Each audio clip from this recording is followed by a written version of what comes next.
I'm so thankful to the Lord for allowing us to gather here today. ఈరోజు ఈ విధంగా కూడుకునేందుకు దేవుడు అనుమతించినందుకు నేను దేవునికి వందనాలు చెల్లిస్తున్నాను. I don't know how many of you know there are two things by which we know God loves us. మీలో ఎంతమందికి తెలుసో నాకు తెలియదు. రెండు విషయాలు ఉన్నాయి, దాని ద్వారా మనం తెలుసుకోవచ్చు దేవుడు మనల్ని ఎంతగా ప్రేమిస్తున్నాడు. Can you tell the first thing? మొదటిది ఏంటో మీరు ఎవరైనా చెప్పగలరా? How do you say that God loves you? ఏ విధంగా మీరు చెప్పగలరు దేవుడు మిమ్మల్ని ప్రేమిస్తున్నాడు అని? Died for us. John 3:16.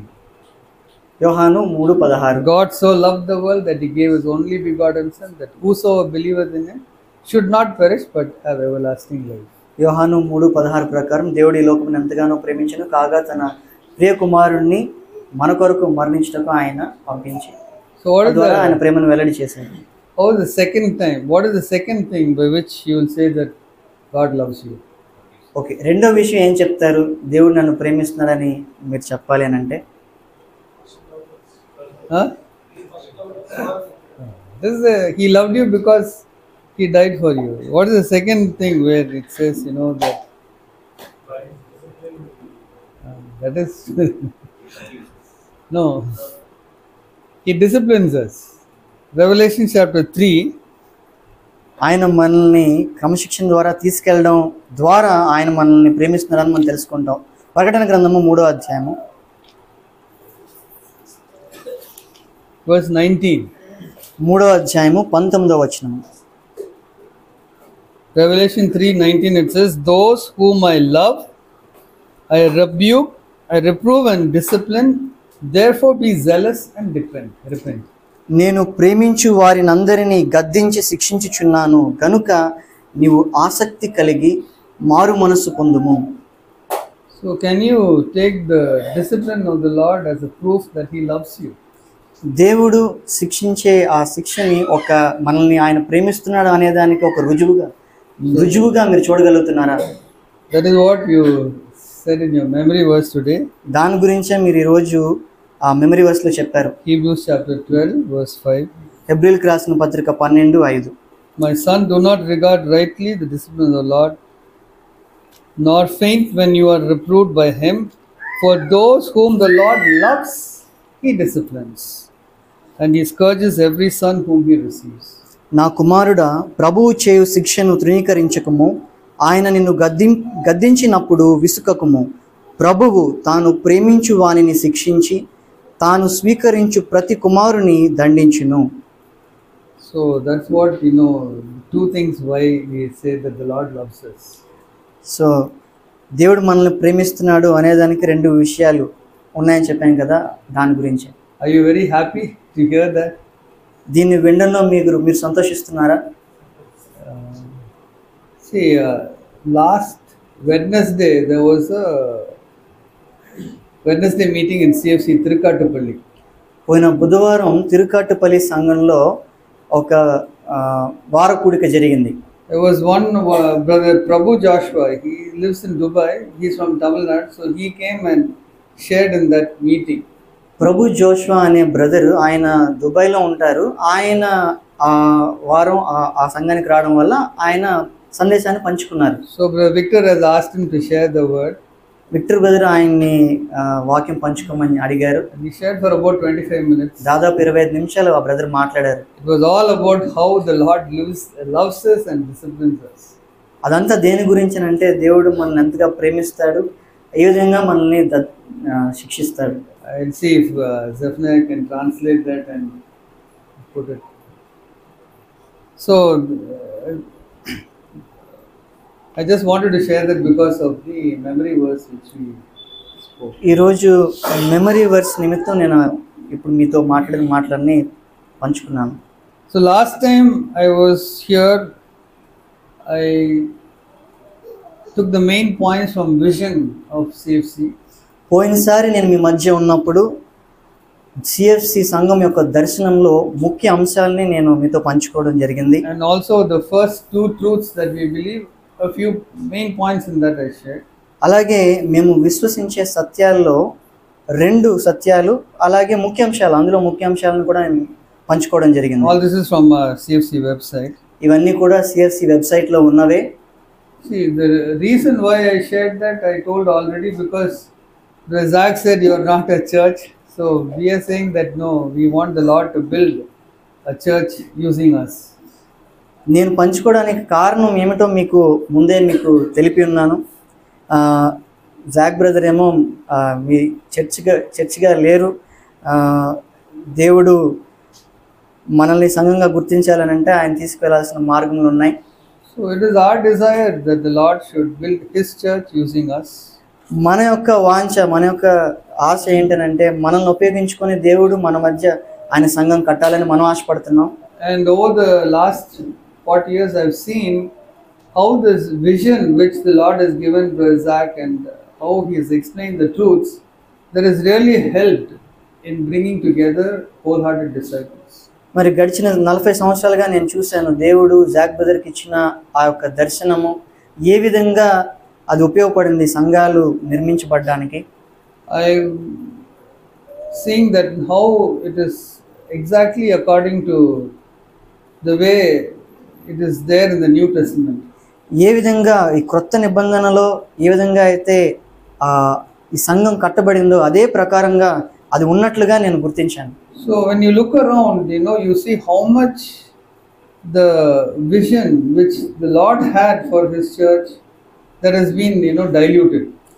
మీరు చుట్టూ చూసినట్లయితే ఏ విధంగా దేవుడు ఏ విధంగా తన సంఘం కట్టాలనుకున్నాడో ఆ విషయం అనేది ఎంత పలచబారిపోయిందో మనం చూడొచ్చు. So that is why I am focusing so much on the vision and the truths. అందు నిమిత్తమే నేను ఎక్కువ ఆసక్తి చూపిస్తున్నాను ఈ యొక్క దర్శనము, ఈ సత్యాల మీద. If the Lord is willing, we want to have the Lord build His church on those principles. ఒకవేళ దేవునికి చిత్తమైతే దేవుడు ఆ యొక్క ప్రిన్సిపల్స్ పైన ఈ సంఘాన్ని కట్టాలని మేము ఆశపడుతున్నాం. We are not interested in adding people. ఏదో జనుల్ని ఈ సమకూర్చాలనే ఆశ మాకు లేదు, కానీ we want the Lord to build His church with wholehearted disciples. దేవుడు తన సంఘాన్ని పూర్ణ హృదయంతో ఆయన వెంబడించే శిష్యులతో కట్టాలని మేము ఆశపడుతున్నాం. So then last time I explained in detail about the third and the fourth truth. అలాగే పోయినసారి నేను 3-4 సత్యాలని చాలా లోతుగా వివరించినప్పుడు, one is on the salvation, ఒకటేమో సత్యమును రక్షణను గురించిన సత్యము, and the fourth was on the church. నాలుగవదేమో సంఘాన్ని గురించిన సత్యము. So when it came to the church, I explained in detail as to how the church is like the body and Jesus Christ is the head. సంఘం విషయానికి వచ్చేసరికి నేను వివరించాను ఏ విధంగా సంఘం అనేది దేవుని యొక్క శరీరం అయిందో, ఆ శరీరానికి యేసుక్రీస్తు ప్రభువారు ఏ విధంగా శిరస్సు అయి ఉన్నారో. I mentioned that we can have fellowship with any believer, but we can break bread only with the members of the church, the body into which we are being built as a member. నేను ఆ కార్యాలు చెప్పినప్పుడు మీకు ఈ విధంగా కూడా చెప్పాను, మనం ఏ విశ్వాసతోనైనా కూడా మనం సహవాసం కలిగి ఉండొచ్చు, కానీ అందరు విశ్వాసులతో మనము రొట్టె విరవలేం, అంటే పరిశుద్ధ బలలో పాలు పంచుకోలేము. ఎవరైతే దేవుని సంఘంలో కట్టబడుతున్నారో వారితోనే మనం ఆ పని చేయగలం. So this resulted in a lot of discussions among the brothers after that meeting. అయితే ఈ విషయము కూడిక అయిపోయిన తర్వాత ఆ రోజు సహోదరుల మధ్య ఎన్నో డిస్కషన్స్ కి ఇది కారణమైంది. So the discussions were stirring our emotions. మరి ఆ డిస్కషన్స్ ఏ విధంగా జరిగాయంటే మన భావాలని అవి ఎంతగానో మేల్కొలిపే విధంగా ఉన్నాయి. But the Holy Spirit was controlling us. అయినప్పటికీ పరిశుద్ధాత్మ దేవుడు స్వాధీనంలోకి తీసుకున్నాడు, ఆయన మనల్ని నియంత్రించాడు. Definitely fruit of the Spirit is self-control. ఖచ్చితంగా ఆత్మ ఫలములో ఒక ఫలము అదే ఆశా నిగ్రహం. So we cannot boast of our self-control. ASHA నిగ్రహం గురించి మనము గొప్ప చెప్పుకోవడానికి ఏమీ లేదు. It's the fruit of the Holy Spirit. అది ఆత్మ యొక్క ఫలము. So the Lord was present in our midst. So we did not crush each other, but we crushed the devil. మరి ప్రభు మన మధ్యలో ఉండిన దాని నిమిత్తము మనం ఒకరినొకరు అణిచివేసుకోకుండా సాతాన్నే మన కాలు కింద అణిచివేయడానికి దేవుడు మనకు సహాయం చేశాడు. We are sure that we will meet all believers in heaven and shake hands with them. నాకు ఒక నిశ్చయత ఏంటంటే విశ్వాసులైన ప్రతి ఒక్కరిని మనం పరలోకంలో కలుస్తాము, వారితో మనం చేతులు కలుపుతాము. But on this earth we will break bread only with those who are members in the body into which the Lord is building us into.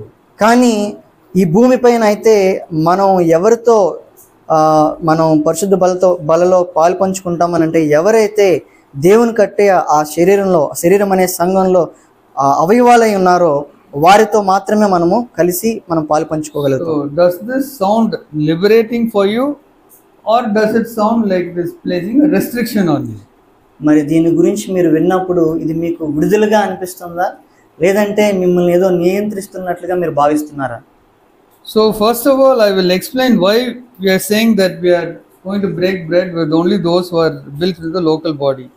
మొదటిగా ఎందు నిమిత్తం ఎవరైతే ఆ స్థానిక సంఘంలో అవయవాలుగా ఉన్నారో దేవుని కట్టే ఆ శరీరంలో భాగమై ఉన్నారో వారితో మాత్రమే మేము పరిశుద్ధ బల్లలో మేము పాలు పంచుకుంటామని ఎందుకు చెప్పానో మీకు వివరిస్తాను. So what I'm sharing now is what I shared among the brothers last time. నేను ఇప్పుడు చెప్పే సంగతులన్నీ కూడా పోయినసారి సహోదరుల మధ్య నేను పంచుకున్న విషయాలే. But I thought I will share it in this meeting so that everyone will know and understand it. మరి ఈ కూడికలో పంచుకోవడం ద్వారా అందరికీ ఈ విషయాలు తెలియాలి, వాళ్ళు అర్థం చేసుకోవాలి అనే ఉద్దేశంతో నేను మరలా వీటిని నేను మీకు బోధిస్తున్నాను. For many years we were going only by 1 Corinthians 11:23 to 32 for breaking of bread. మరి పరిశుద్ధ బలలో పాలు పంచుకోవడం నిమిత్తము అనేక సంవత్సరాలుగా 1 కొరింథీ 11:23 నుంచి 32లో చెప్పబడిన ఆ నియమాల చొప్పునే మేము జరిగించాము. So in that passage the apostle Paul first introduces how the Lord was breaking bread. మరి ఆ లేఖన భాగంలో అపోస్తలుడైన పౌలు ప్రభు ఏ విధంగా ఈ రొట్టె విరుచుట అనే దాన్ని మనకి ఇంట్రడ్యూస్ చేశారు అనే దాని గురించి మనం చదువుతాం. So this is where we read about proclaiming the Lord's death as often as we break bread. మరి మనం ఎప్పుడైతే ఆ రొట్టె విరుచుటలో పాల్గొంటామో మనము ఆయన మరణాన్ని, ప్రభు యొక్క మరణాన్ని మనం ప్రకటిస్తున్నాం అన్నట్లుగా మనం అక్కడ చూస్తాం. See this term often as, అయితే మీరు కూడినప్పుడు ఎలా, I don't know, it doesn't, you're saying often, ఎప్పుడు, you're saying every time, whenever yeah. So whenever you break bread, no, not whenever you gather, as often as you break bread. See here, often as you break bread. See verse 25, Hebrew, 1 Corinthians 11:25 and 26. కొరింథీయులకు రాసిన మొదటి పత్రిక 11వ అధ్యాయము 25.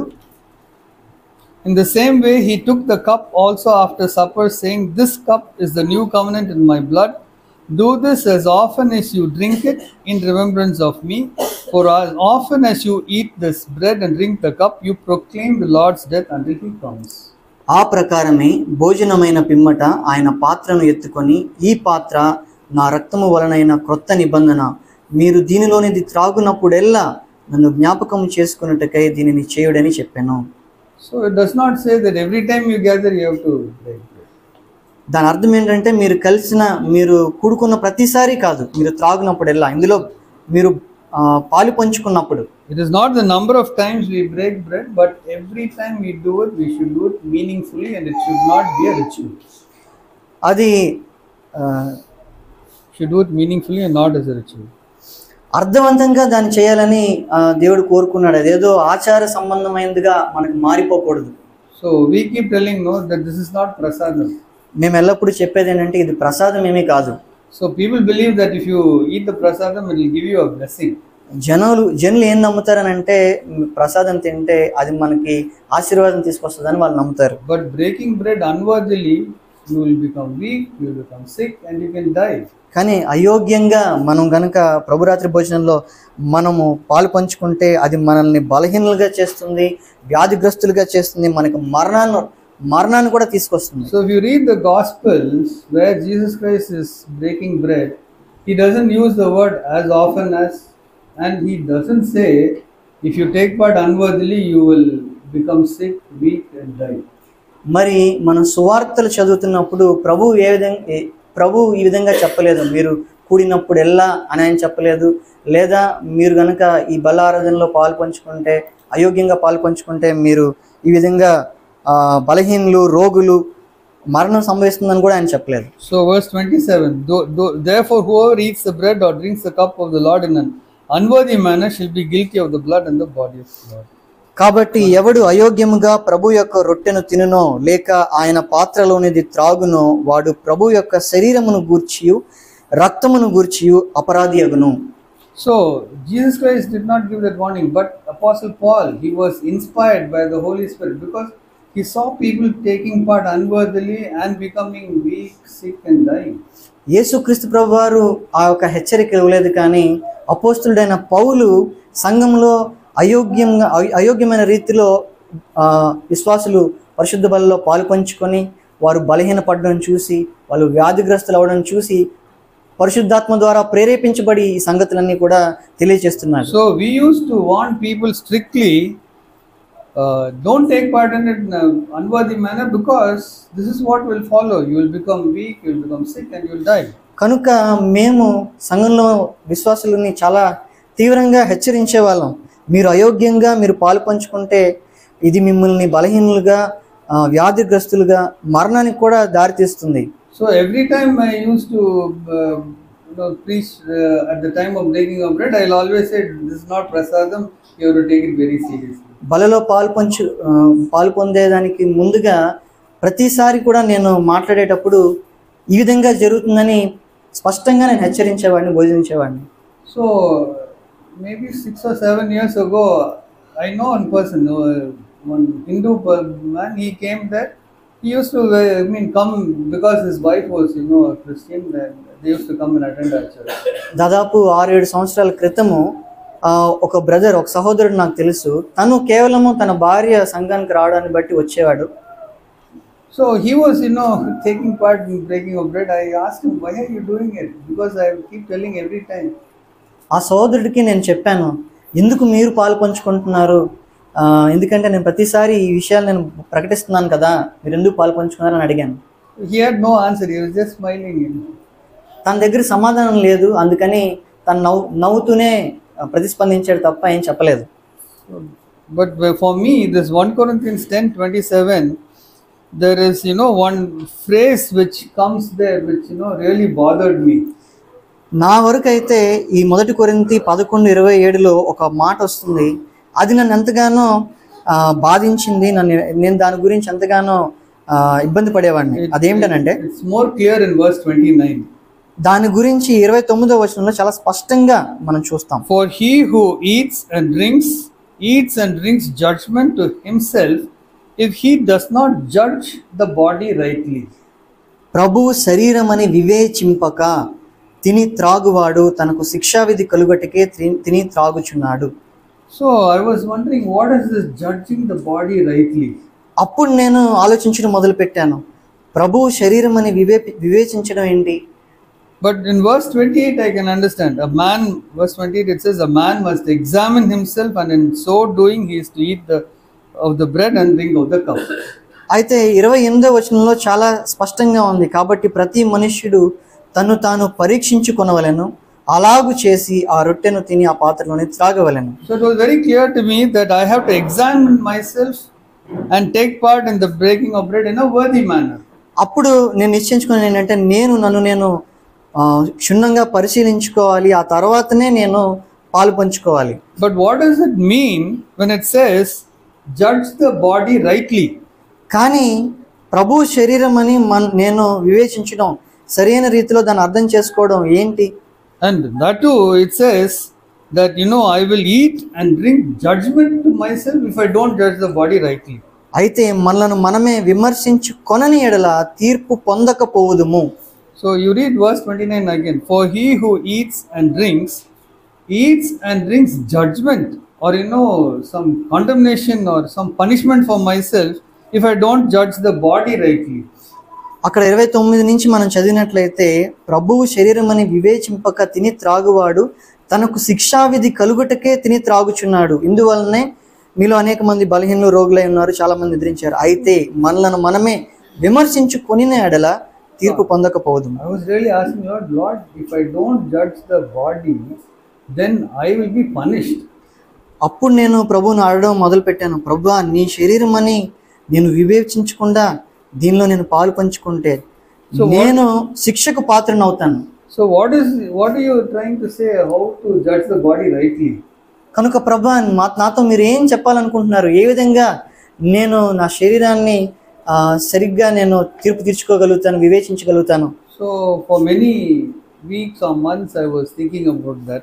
దాని గురించి అనేకమైన వారాలు నెలలు నేను ఆలోచిస్తూ ఉన్నప్పుడు, especially after I saw that person, breaking bread like that, I felt very bad.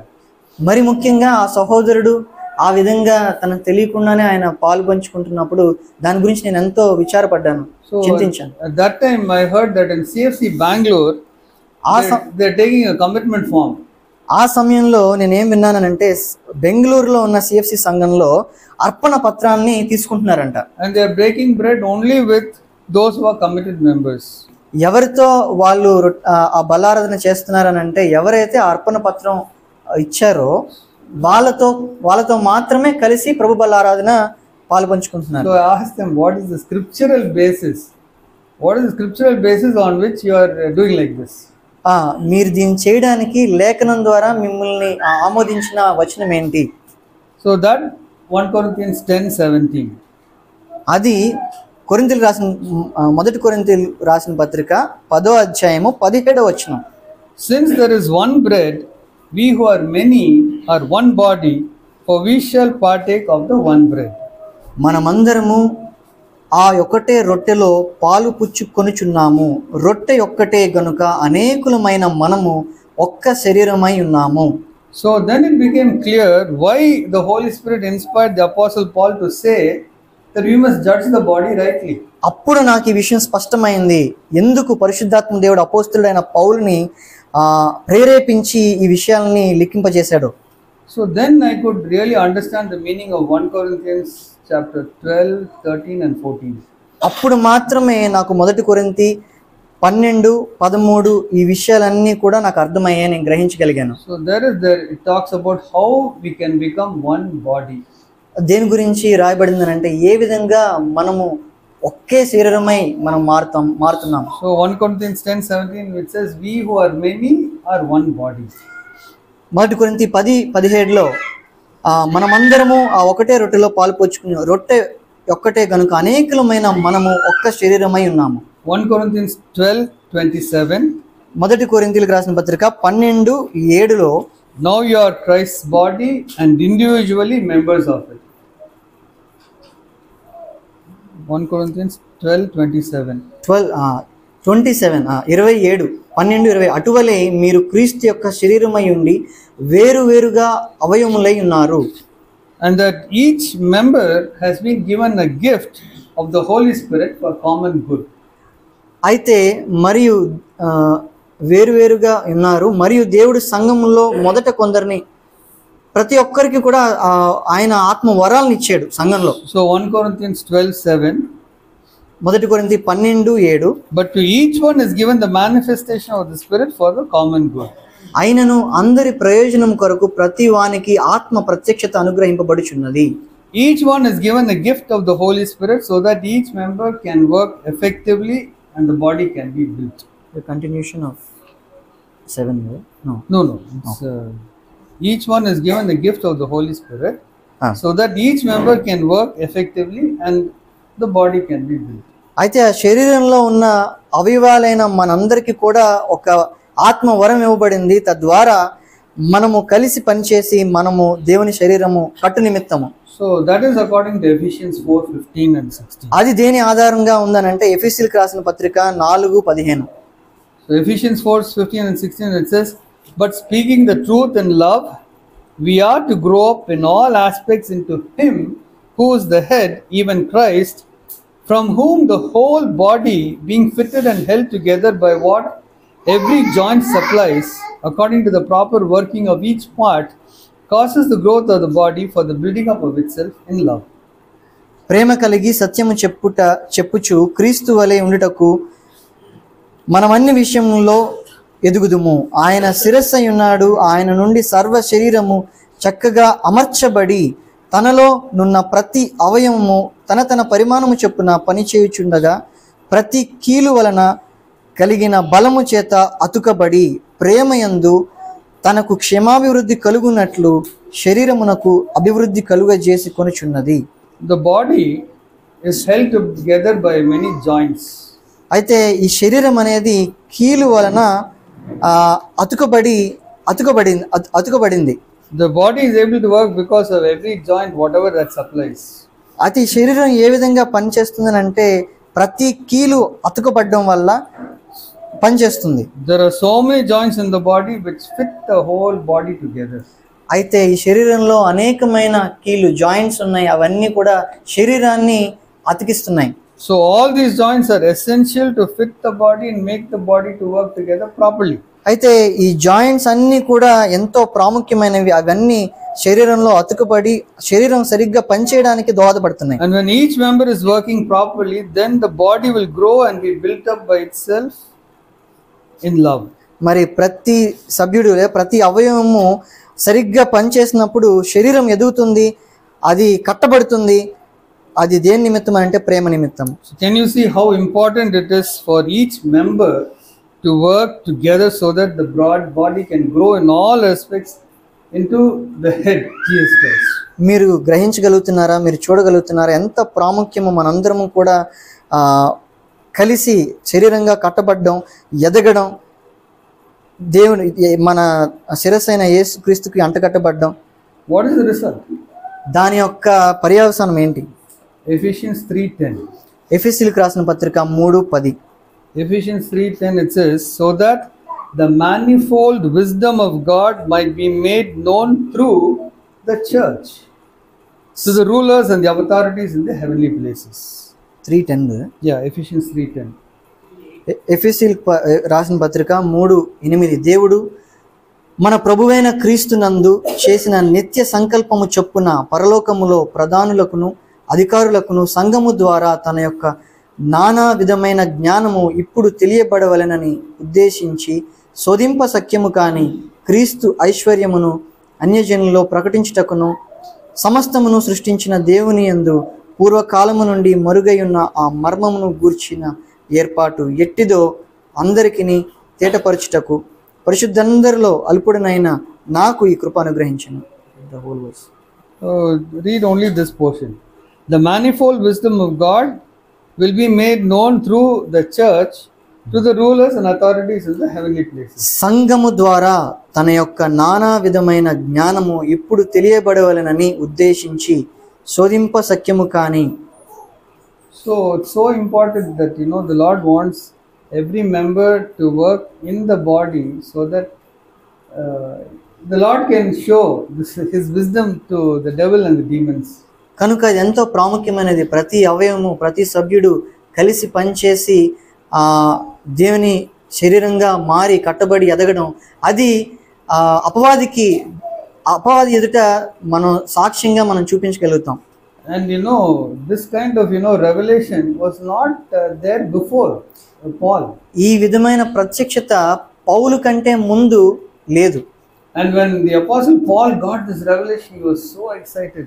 అపోస్తలుడైన పౌలుకు ఈ ప్రత్యక్షత ఆయన పొందుకున్నప్పుడు ఆయన ఎంతో ఉత్సాహం పొందుకున్నాడు. He really worshiped God.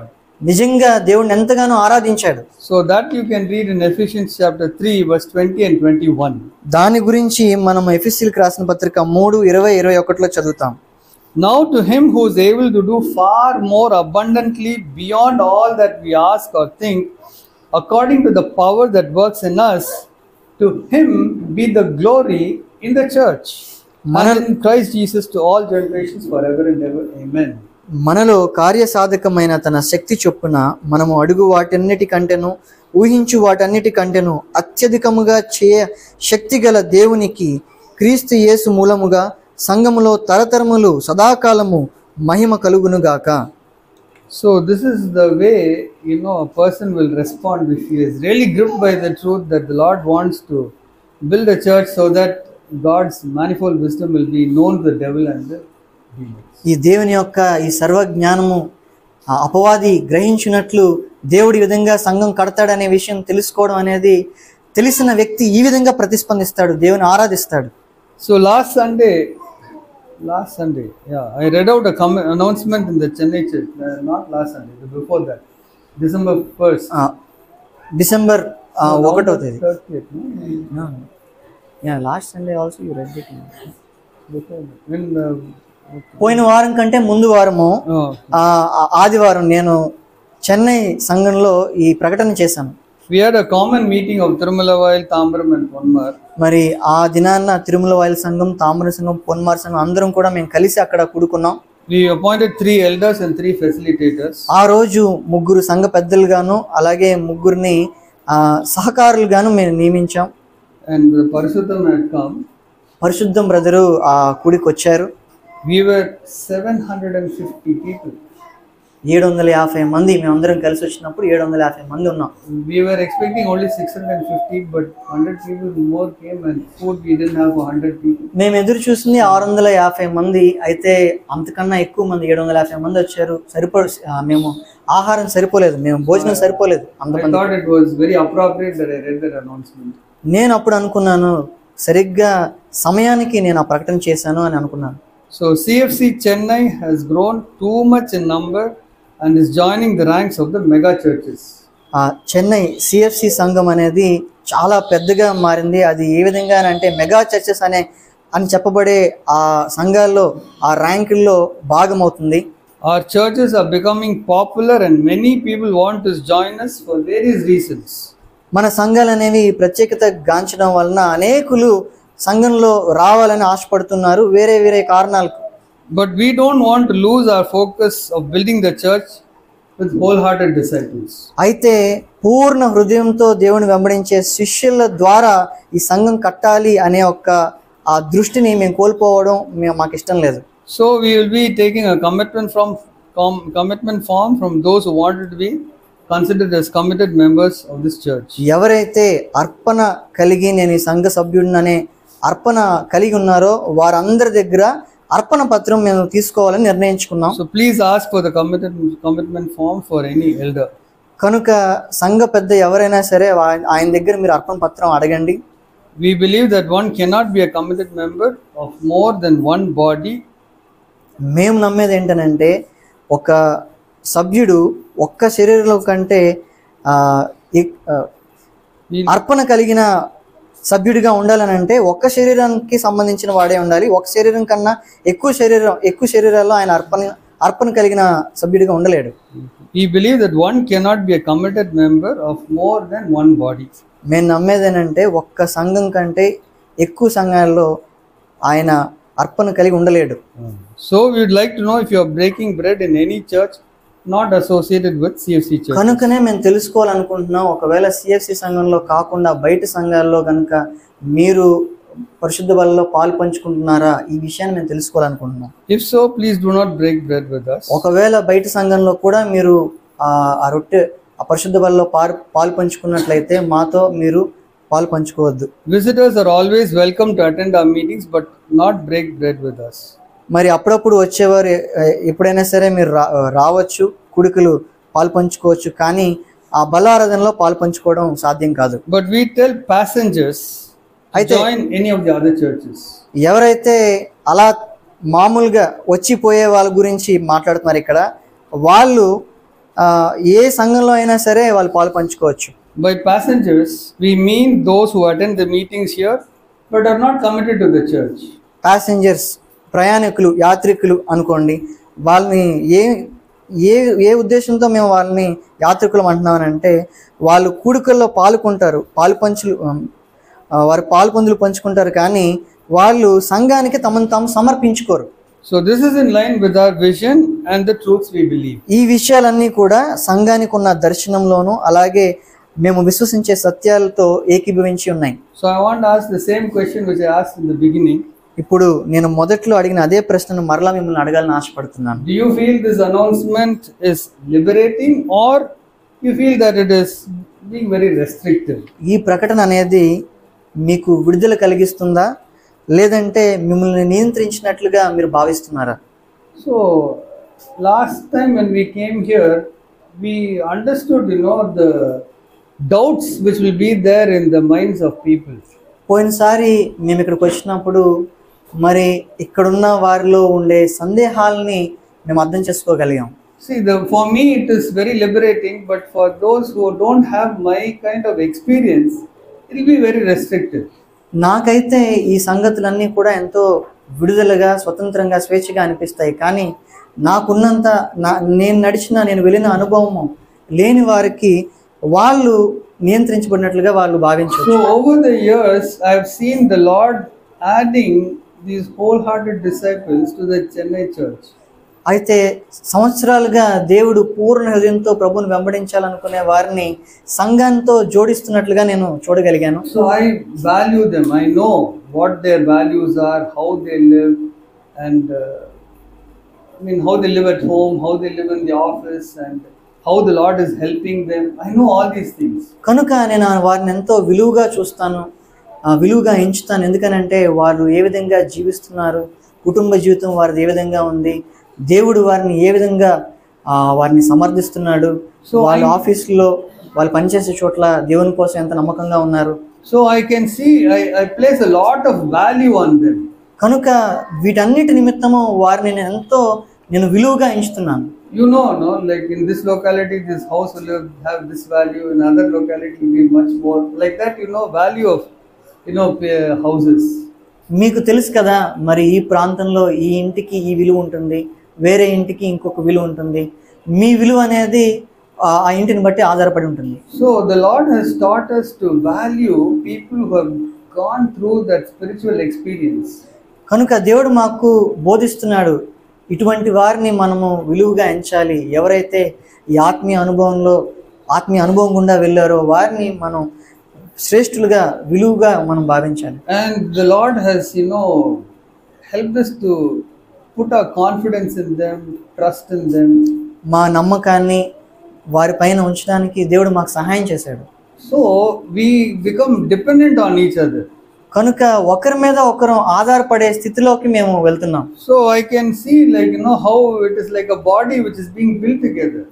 నేను చూడగలుగుతున్నాను ఏ విధంగా అదొక శరీరము, అది కట్టబడుతుంది. So I see so much of protection for myself because I can talk to people, discuss, and they give godly wisdom.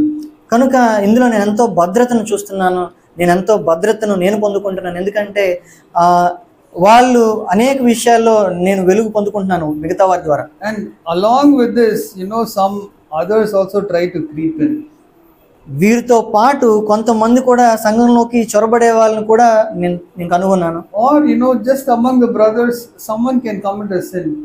లేదంటే సహోదరుల మధ్యలోనే ఎవరో ఒకరు పాపం చేయొచ్చు. So we can correct one another. కనుక ఒకరినొకరు మేము సరిదిద్దుకోగలుగుతాం. And if you really have that confidence and trust, you will accept that correction. ఒకవేళ ఆ సహోదరుడి పైన మీకు విశ్వాసము, నమ్మకం ఉన్నట్లయితే నిజంగా ఆ దిద్దుబాటును మనం స్వీకరించగలుగుతాం. We have seen people after being many years in the church, they make some commit a sin. We tell them, they don't accept.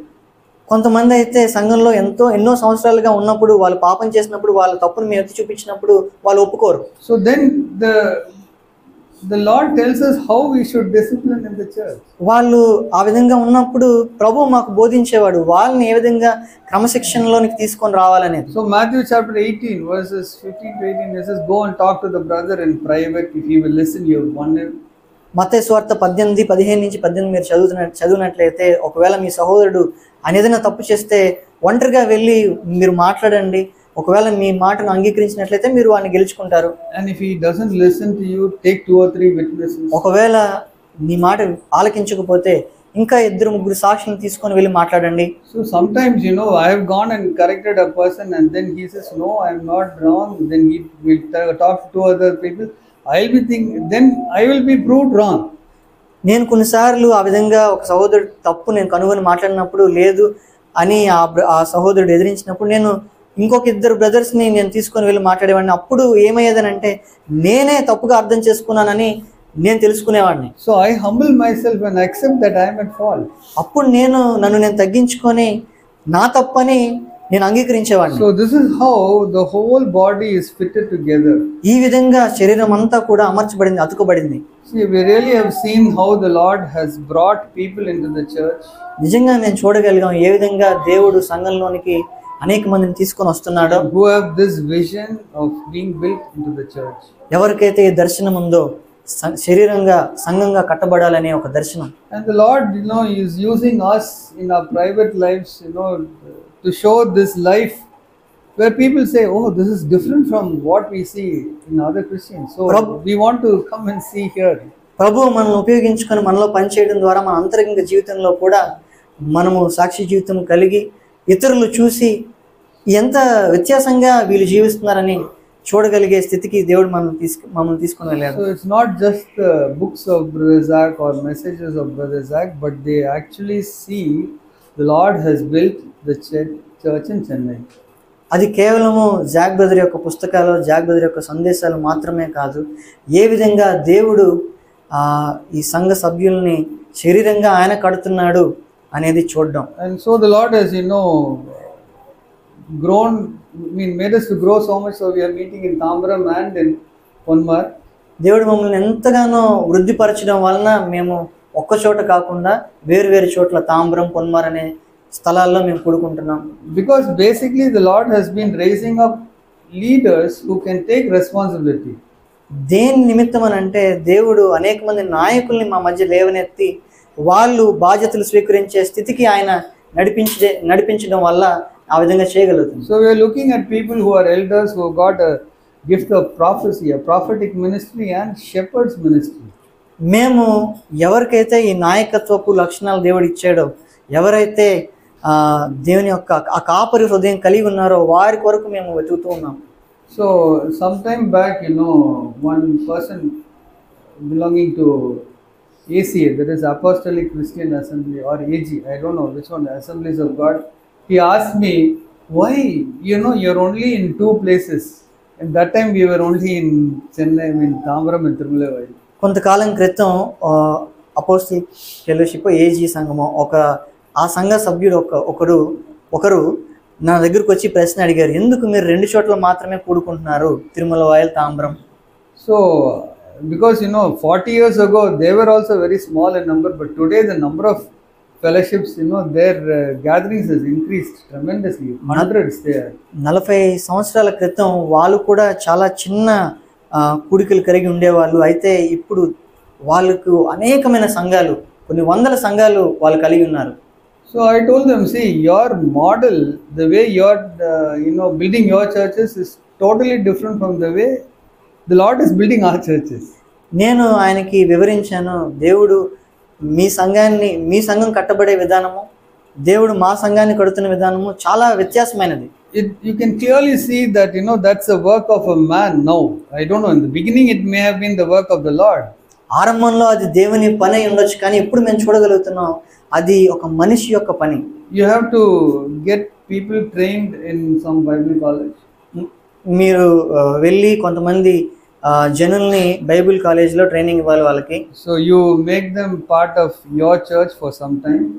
కొంతకాలం వరకు మీ సంఘంలో వాళ్ళని సభ్యులుగా మీరు ఉంచుకోవాలి. Then you go and start one church, you are a pastor and you collect the offerings there, tithes there, and you establish one church. ఆ తర్వాత మీరు వారికి వెళ్ళి చెప్తున్నారు, నువ్వు వెళ్ళి వేరే స్థలంకి వెళ్ళి అక్కడ సంఘాన్ని స్థాపించు, నువ్వు అక్కడ పాస్టర్గా ఉండు, అక్కడ నువ్వు కానుకల్ని నువ్వు పట్టి అక్కడ నువ్వు పాస్టర్గా ఉండొచ్చు, నువ్వు తద్వారా నువ్వు పోషించబడచ్చు. And depending on whatever your collections are, give a part of it here, because we are giving you this name, Apostolic Christian.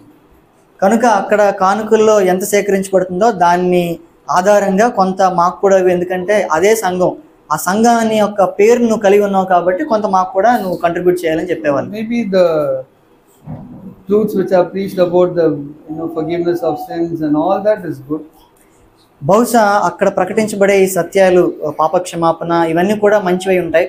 But it's all not a body. కానీ అది ఒక శరీరంగా కట్టబడట్లేదు. అక్కడ so much of jealousy, competition, love for money, అక్కడ ఎంతో morality, అక్కడ ఎంతో ద్వేషాలు, కక్షలు, పగలు, ధనాపేక్ష, ఇవన్నీ మనం చూస్తాం. Every human being is corrupt. ప్రతి మనుష్యుడు కూడా ఆ స్వభావరీత్యా ఎంతో పాడైపోయినవాడు. I am no exception. Inside me, in my flesh, dwells no good thing. నేనేమి దీనికి వ్యత్యాసమైన వాడిని కాదు, నా అంతరంగంలో మంచిదనేది ఏది కూడా లేదు అని నేను నమ్ముతున్నాను. So I have to learn to deny myself daily, carry the cross daily and follow the Lord. కనుక ప్రతిరోజు నేను ఈ విషయం నేర్చుకోవాల్సింది. ప్రతిరోజు నా సొంత చిత్తాన్ని నేను తృణీకరించి నేను క్రీస్తు ప్రభువు వారి యొక్క శిలువను ఎత్తుకొని ఆయన వెంబడించాలి. Matthew 4:19, Jesus Christ will say, "You follow me and I will make you fishers of men." మత్తయి సువార్త 4:19లో యేసుక్రీస్తు ప్రభువు వారు స్పష్టంగా చెప్తారు, నన్ను వెంబడించండి, నేను మనుషులను మీరు పట్టేవారుగా నేను చేస్తానని చెప్పి ఆయన చెప్తారు. We follow Jesus Christ and he builds the church. మేము యేసుక్రీస్తు ప్రభువు వారిని వెంబడిస్తాం, ఆయన సంఘాన్ని కట్టే బాధ్యత ఆయన తీసుకుంటాడు. We don't make any plan that we should have a church here or church there. మేము ముందే ఏదో ప్రణాళిక వేయము, ఇక్కడ ఒక సంఘం ఉండాలి, అక్కడ ఒక సంఘం ఉండాలి అని.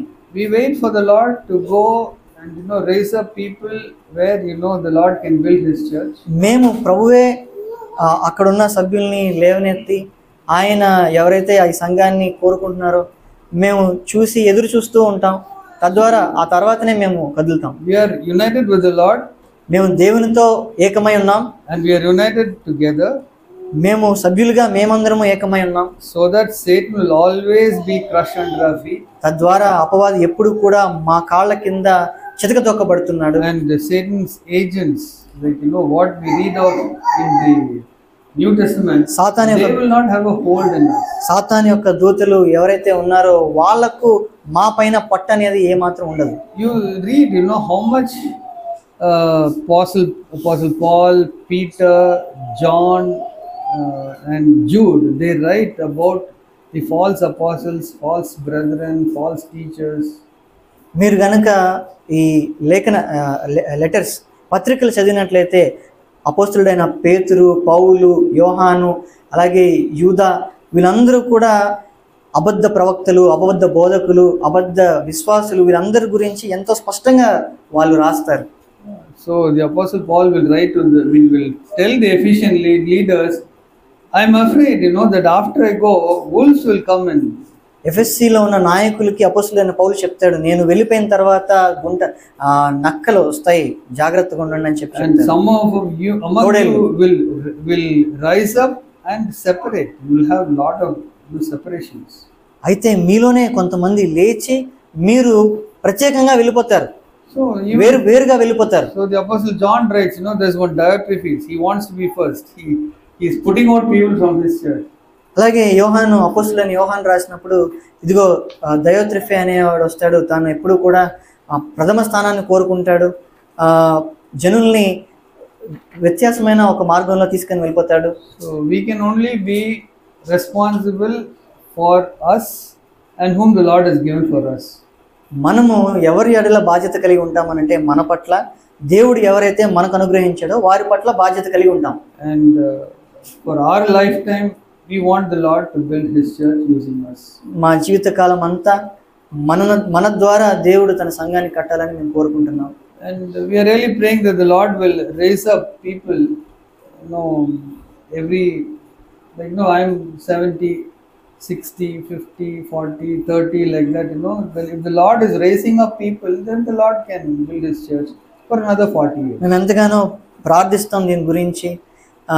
ఏ విధంగా దేవుడు మేము 70లో ఉన్నాం, 60లో, 50లో, 40లో, 30లో ఉన్నవారిని దేవుడు లేవనెత్తాలి, తన సంఘం అనేది అనేక తరాలకి కొనసాగించబడాలని మేము కోరుకుంటాం.